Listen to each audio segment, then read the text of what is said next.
IPL का पहला मुकाबला, आईपीएल 2026 का पहला मुकाबला जो आरसीबी और एसआरएच के बीच खेला जा रहा था, उसमें एसआरएच ने धमाकेदार शुरुआत करी है। 201 रन जो है उनकी पूरी टीम ने मिलकर के बनाए हैं 9 विकेट के नुकसान पे 20 ओवर में, और 202 का टारगेट दिया है आरसीबी को। आरसीबी क्या ये चेस कर पाएगी या नहीं कर पाएगी, आज इसी पे बात करेंगे। पहले मैच की जो है हम कह सकते हैं पहले इनिंग्स की हाईलाइट आपको देते हैं, किसने शानदार परफॉर्मेंस दिया, बढ़िया कैचेस के बारे में बात करेंगे, विकेट्स के बारे में बात करेंगे, ईशान किशन के बारे में भी बात करेंगे। तो भास्कर हमारे साथ मौजूद है। भास्कर, कैसा लगा पहली इनिंग देख करके? अब बहुत सुलझी हुई इनिंग थी। शुरुआत जब बहुत ही तगड़ी करी थी आरसीबी ने, 3 विकेट 33 रन पर, लग रहा था एक समय कि 150 का भी आंकड़ा सनराइजर्स हैदराबाद पार नहीं कर पाएगी। अभिषेक शर्मा फ्लॉप हो गए जो 8 रन बना के आउट हुए। ट्रेविस हेड जो टुल्ला बोलते हैं, जो खतरनाक बैट्समैन है, वो 11 रन बनाकर वो आउट हुए। नीतीश कुमार रेड्डी 1 रन बनाकर आउट हुए। इनसे काफ़ी उम्मीदें थी और टीम इंडिया की भी उम्मीदें रहती है, लेकिन वो खरे नहीं उतर पा रहे हैं, 1 रन बना के आउट हुए। जैकब डफी जो डेब्यू कर रहे थे आईपीएल में और पहला मुकाबला अपना आईपीएल का भी खेल रहे थे, आरसीबी के लिए भी खेल रहे थे, उन्होंने शानदार बॉलिंग की और आरसीबी ने 3 विकेट ले लिया। इनका 7 ओवर में आरसीबी ने कोटा खत्म कर दिया, 4 ओवर डलवा दिए और 3 विकेट इस गेंदबाज ने लिए। रिप्लेसमेंट ये जोश हेजलवुड की थे और इन्होंने 3 विकेट लिए। उनके ओवर खत्म होने के बाद ऐसा लगा कि सूखा हो गया। फिर उसके बाद अभिषेक शर्मा और हेनरिक क्लासन की जो पार्टनरशिप देखने को मिली, उसने कहीं ना कहीं मैच में जो है वो सनराइजर्स हैदराबाद को बना कर रखा है। अब देखते हैं कि चेस कर पाएगी नहीं कर पाएगी। 201 रन का टारगेट है, बड़ा टारगेट है, ऐसा नहीं कह सकते कि हम छोटा, लेकिन आरसीबी के लिए मुझे लगता है ज़्यादा नहीं होगा। आरसीबी को चेस करने में फायदा ये मिलेगा कि एसआरएच के पास बॉलिंग लाइनअप उतना अच्छा नहीं है। हाँ।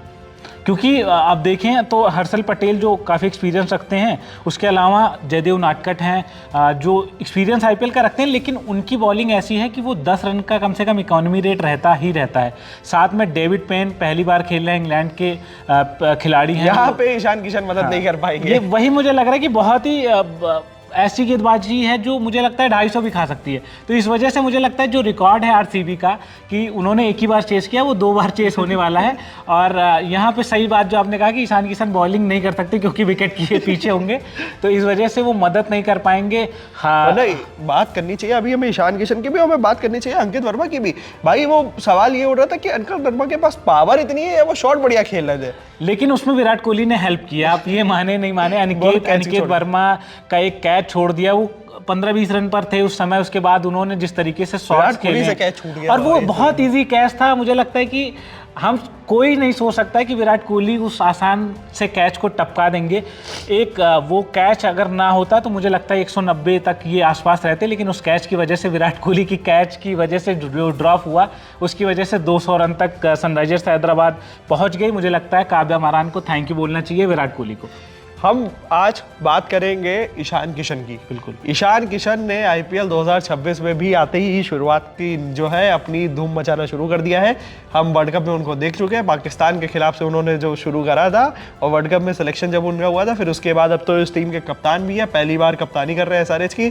कैसा लग रहा है भाई उनका? मुझे लग रहा है ईशान किशन जिस फॉर्म में लग रहा है, सैयद मुश्ताक, ऐसा नहीं कि घरेलू क्रिकेट से जिस फॉर्म में आया है वो लड़का, सैयद मुश्ताक में शानदार परफॉर्मेंस की, शतक लगाया, अपनी टीम को चैंपियन बनाया, उसके बाद इंडिया में एंट्री हुई और जिस तरीके से इंडिया को चैंपियन बनाने में उसने मदद की है, ओपनिंग की जब जरूरत पड़ी इंडिया को, संजू सैमसन की भी की, संजू सैमसन की भी की, प्रेशर डलवा तो करी कि ओपनिंग, पहले तो ओपनिंग कराई गई उससे, ओपनिंग में अच्छा किया, 3 नंबर पे जब खिलाया गया तो 3 नंबर पे भी उसने अच्छा किया। और आईपीएल का पहला मुकाबला बतौर कप्तान, प्रेशर होता है, 3 विकेट गिर चुके थे, उसके बाद जिस तरीके से 80 रन की पारी खेली है, अनबिलीवेबल पारी है। लेकिन मैं चाहूंगा कि शतक से वो चूक गया और शतक हो जाता यार, तो कहीं ना कहीं आपको बता दें मजा आ जाता। 80 रन बनाए हैं ईशान किशन ने 38 गेंदों पे, 8 चौके, 5 छक्के और 210 के स्ट्राइक रेट। आईपीएल के पहले जब सारे कैप्टन्स मिले थे उस दौरान उनसे सवाल पूछा गया था कि आईपीएल में सबसे पहला शतक कौन लगाएगा, तो उसने कहा था कि ईशान किशन। मुझे लगा था कि शायद वो आज सच हो जाएगा, लेकिन वो हो नहीं पाया क्योंकि फिल शॉर्ट ने जो कैच पकड़ा है उसकी तारीफ करना बनता है, उड़ता हुआ नजर आया, मतलब अनबिलीवेबल। लेकिन ईशान किशन की पारी की जितनी बारी, ये लोगों का सब क्या हो गया, ग्लेन फिलिप्स ये लाइन बने जा रहे हैं, फिल शॉर्ट ये भाई साहब। एक कैच कंट्रोवर्सी भी हुई, हाँ, जो हेनरिक क्लासन का था, उसमें कंट्रोवर्सी भी है कि वो क्या आउट था कि नहीं आउट था। खैर एम्पायर ने आउट किया, लेकिन हेनरिक क्लासन नाराज दिखे कि यार मैं आउट नहीं था, पैर शायद उसका टच में लगा, ये कंट्रोवर्सी है। और शुरुआत इससे भी हो गई कि एम्पायर जो है वो सवाल के घेरे में यहीं से शुरू हो गए कि यार एम्पायर, कई लोगों ने तो कहा कि चीटिंग हो रही है। अंपायर तो दूसरी बॉल पे ही आ गए थे कि रिव्यू ले लिया। अंपायर का जो गंदा मुंह बन गया था ना, ये लोग पहली बॉल पे ही ले लेते। हालांकि बाद में वो नॉट आउट थे तो जाके उन्होंने चक्का। वही मैं कह रहा हूँ कि एम्पायर का भी गेम शुरू हो चुका है और वो अंपायर का गेम आपको मुंबई इंडियंस गेम देखने को ज्यादा उसमें तो ज़्यादा मजा आएगा। लेकिन ईशान किशन ने जो पारी खेली है, मुझे लगता है कि हो सकता है कि वो जीत के साथ अगर शुरुआत करें और अपनी टीम को जीत दिलाए जिस तरीके से, मुझे लगता है कि वो एक तोहफा होगा काव्या मारान के लिए भी और उनकी कप्तानी की भी, जो अपनी जीत के साथ शुरुआत करेंगे। पैट कमिंस कहीं ना कहीं घबरा रहे होंगे अंदर ही। घबरा तो रहे होंगे कि यार कहीं ये जगह ना खा जाए मेरी, सैयद मुश्ताक जिता के आया झारखंड को, कहीं सनराइजर्स हैदराबाद को चैंपियन ना बना दे। लेकिन उसमें रोड़ा, इनका योगदान काफी रहा है, लेकिन उसमें रोड़ा भी विराट कोहली और फिल सॉल्ट। तो देखिए, इस पे जो भी अपडेट होगा देते रहेंगे, आपको बने रहे हमारे साथ, देखते रहे cricket country. Thank you for watching.